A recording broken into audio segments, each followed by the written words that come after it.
महिला यूनिवर्सिटी के सीईओ जयमल साहब, यहाँ की फैकल्टी के सभी विद्वान टीचर्स, एडमिनिस्ट्रेशन, सबसे पहले मैं अपनी बात उस दिन से शुरू करता हूँ जिस दिन मुझे Rajasthan legal service authority committee Rajasthan high court Jodhpur का चेयरमैन बनाया गया था। एक कार्यक्रम था जिसका नाम था Beti Bachao Beti Padhao. Legal service authority में जितने भी डिस्ट्रिक्ट्स हैं उन डिस्ट्रिक्ट्स के अंदर हमने एक कार्यक्रम शुरू किया और महिला शिक्षा के लिए एक जो रिस्पॉन्सिबिलिटी हमको मिली थी, क्योंकि हमारे chief justice of India mister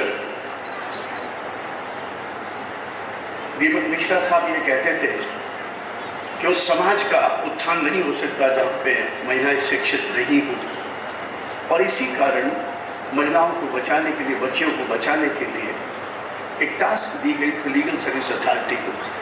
वहाँ एडीजेस को अपॉइंट किया जाता था। हम लोगों ने एडीजेस को, पहले मैजिस्ट्रेट्स हुआ करते थे लेकिन वो सबऑर्डिनेट मैजिस्ट्रेट हुआ करते थे, लेकिन उनका इन्फ्लुएंस जो होता था, डिस्ट्रिक्ट जज का इन्फ्लुएंस जो एडमिनिस्ट्रेशन जो होता है, उसको देखते हुए आज की डेट में भी तो एक कार्यक्रम हुआ था जयपुर में। तो उस कार्यक्रम में एक विचित्र बात थी। वो विचित्र बात ये थी कि वहाँ जितने जज बैठे थे उन सब के बेटे ही बेटे थे। सबसे पहले अरुण मिश्रा साहब थे, उनके एक डॉटर, इंटरनेशनल कोर्ट के जज दलवीर भंडारी साहब, उनके 4 डॉटर्स, मेरे 3 डॉटर्स, जस्टिस गोविंद माथुर के 2 डॉटर्स, यूँ करके सारे बैठे हुए थे। तो मैंने मेरा स्पीच शुरू किया तो मैंने कहा कि महिला शिक्षा के लिए जो काम करने वाले लोग हैं, महिला शक्ति उन्हीं को आशीर्वाद देती है, इसलिए जो सामने बैठे हुए सारे न्यायाधीशगण हैं ये बेटियों के बाप हैं। मैं आज 3,500, जैसा आपके सीईओ ने मुझे बताया कि 3,500 बच्चे यहाँ पे एजुकेशन ले रही हैं, लॉ की स्टूडेंट्स भी, उनमें से एक मैजिस्ट्रेट भी सेलेक्ट हुई हैं। और मुझे इस बात का भी फख्र है कि मैं 3 इंटरव्यूज़ में मेरे बोर्ड हुआ करते थे, तो एक बार तो 185 में 105 लड़कियाँ सेलेक्ट हुई। मैं अकेला नहीं था, और भी 75 में 40 लड़कियाँ सेलेक्ट हुई। उसका कारण ये कि मेहनत करती है। और यहाँ पे भी मैंने देखा कि जिस तरह से आपके ये उद्घोषिकाएँ थीं या जो नृत्य कर रही थी, जो अपने परफॉर्मेंस दे रही थी, वो सारी मेहनत करके आगे बढ़ रही थी। लेकिन एक बात मैं ज़रूर स्टूडेंट से बात करना चाहता हूँ मैं, life minus labour is equal to 0, life minus discipline is equal to 0। It must be in your mind when you are taking your education here. पढ़ाई करते समय एक बात का ध्यान रखो, एक एक लड़की एक एक संस्कृति को लेके जाएगी, एक एक बच्ची एक एक परिवार को बनाएगी। मैं इसलिए कह रहा हूँ कि संस्कार की बात होती है। एक बार मेरे सामने एक एमएससीटी की अपील लगी, उसके अंदर हाउसवाइफ थी, उसकी कोई सर्टिफिकेट पेश हुआ नहीं, जिससे का अर्निंग क्या 3,000 रुपये, एमएससीटी जज ने उसकी 3,000 रुपये उसकी इनकम मान ली और असेसमेंट 11 साल का करके उसको बहुत मीगर अमाउंट दे दिया। उसके 4 बच्चे थे। मैंने कहा ये असेसमेंट कैसे किया? जैसा वो तो हाउसवाइफ थी। मैंने उसका इंटरप्रिटेशन ये किया, वो माँ की तरह काम करती है, वो बहन की तरह काम करती है, घर के सारे काम करती है। उसके बाद भी हम कहते हैं उसके 3,000 रुपये इसकी असेसमेंट करते हैं। आई एनएस 3 टाइम्स को अरेंज करके उसको कॉम्पनसेशन को कर दिया और सुप्रीम कोर्ट ने उसको अपहेड किया।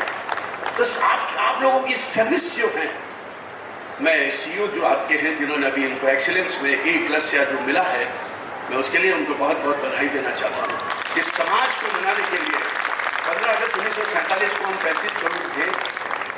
15 अगस्त 1947 को हम 35 करोड़ थे। आज हम 140 करोड़। आजकल जो डाटा आया उसमें तो हम वर्ल्ड में सबसे ज़्यादा जनसंख्या हमारी हो गई। उसका कारण क्या है? हमारी संस्कृति, भारतीय संस्कृति जो है, जिस तरह से हम लोग हिल मिल के रहते हैं। ये तो छोटी छोटी बातें चलती रहती है, अपराध की दुनिया चलती रहती है, लोग जुडिशरी पे कमेंट करते रहते हैं। मैं मीडिया को कहना चाहूँगा, क्योंकि अब तो मैं उस गुफा से निकल के आ गया हूँ, सीट से निकल के आ गया हूँ। मैं उस सीट पे बैठता था, जब मैं रोजाना मुझे दुख होता था, वो ये कहते थे कि यहाँ पे पेंडेंसी ऑफ केसेस है। What do you mean by pendency of cases? हमारे यहाँ कितने 3 करोड़ मुकदमे पूरे हिंदुस्तान में पेंडिंग है, जिसमें ट्रायल कोर्ट के केसेस भी हैं जिसमें अपील भी हैं, रिविजन्स भी हैं, रिट जुडिक्शन भी हैं, वो सारी पेंडेंसी है। अरे 3% केस है 142 करोड़ में, अगर 5 करोड़ पेंडिंग है तो भी क्या, और इंफ्रास्ट्रक्चर क्या है हमारा? हमें मैजिस्ट्रेट की पोस्ट नहीं दे, ग्रामीण कोर्ट के अंदर हम मैजिस्ट्रेट को लगाते हैं। ग्रामीण कोर्ट का हमें बना के दे दिया एक्ट, लेजिस्लेचर ने, साहब आप ग्रामीण कोर्ट खोलिए ग्राम के अंदर, मैजिस्ट्रेट बनाने के सैंक्शन, फाइनेंशियल सैंक्शन नहीं, हम कैसे सेलेक्ट करें? हमारा जुडिशियल मैजिस्ट्रेट जो ट्रायल करता है कोर्ट के अंदर, सबसे पहले की होता है जिसके सामने मुलजिम को पकड़ते ही ले जाके 24 घंटे के अंदर पेश करते हैं। 24 घंटे के अंदर मैजिस्ट्रेट के सामने ले जाकर पेश करना पड़ता है, और मैजिस्ट्रेट की ड्यूटी है कि उसमें एंटर करता है कि इतने बजे मेरे सामने पेश हुआ, क्योंकि it is a question of liberty, एक लिबर्टी का क्वेश्चन होता है। वो काम नहीं कर पाता तो ग्रामीण न्यायालय में उसको लगाया जाता है, कभी लीगल सर्विस अथॉरिटी में लगाया जाता है, कभी ऐसे ऐसे कामों में जुडिशियल वर्क करने के लिए निकाला जाता है।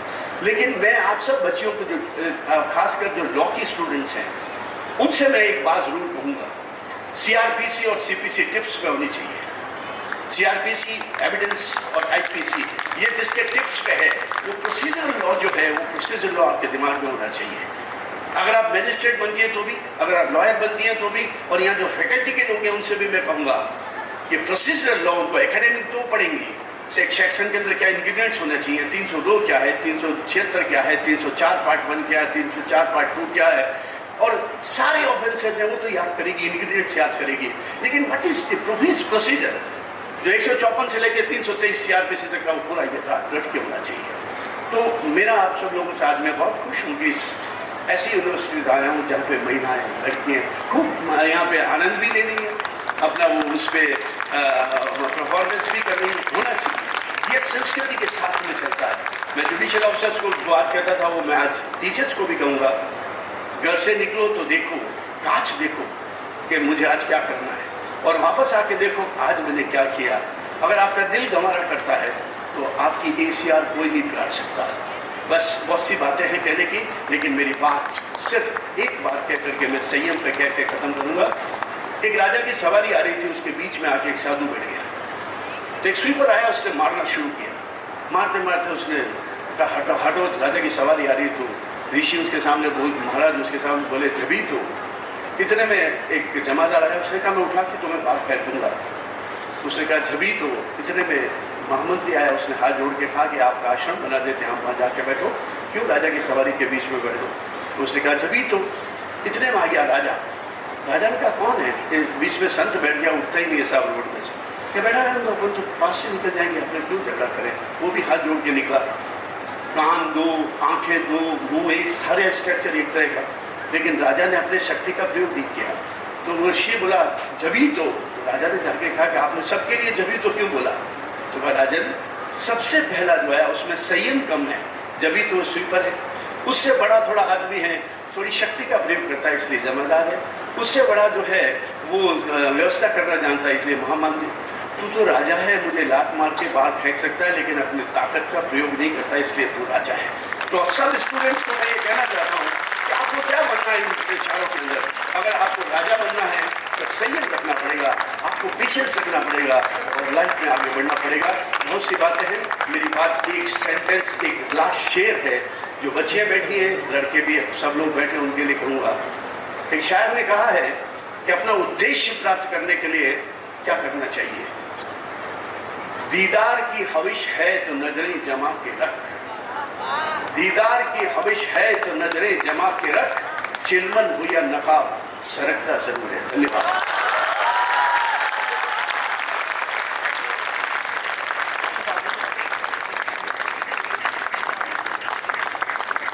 Thank you so much, sir. हुए नाम बेनिसा, कैसे कैसे जमी खा गई नौजवां, कैसे कैसे आज जवानी पर इतराने वाले कल पछताएगा, आज जवानी पर इतराने वाले कल पछताएगा, करता सूरज धीरे धीरे ढलता ढल जाएगा, करता ढलता सूरज धीरे धीरे ढलता ढल जाएगा। तू यहाँ मुसाफिर है, ये सराय पानी है, 4 रोज की महिमा तेरी जिंदगानी है। जान कर भी अनजाना बन रहा है दीवाने, अपनी उम्र पानी पर तन रहा है दीवाने।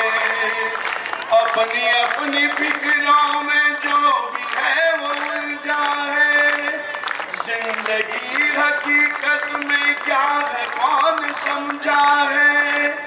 आज समझ ले,